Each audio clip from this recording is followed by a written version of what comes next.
सहरा में खोजानी बजरिया बजरिया कतही बलामा जीना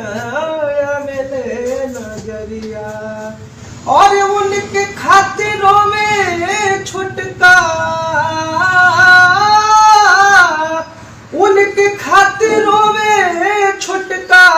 खाना नहीं खाता दरोगा जी हो 4 दिन से पियवा न पाता दरोगा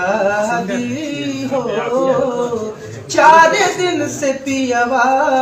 न पाता लिखना रिपोर्ट रउआ सोचे बिचारे अपना बलामुआ के कैसे बिसारी और लिखना रिपोर्ट रउआ सोचे बिचारे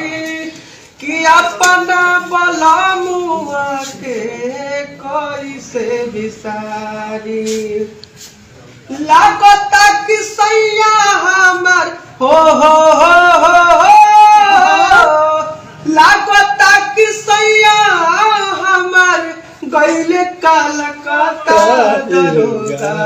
जी हो 4 दिन से पियवा न पाता दरोगा जी हो 4 दिन से पियवा न पाता हो गया।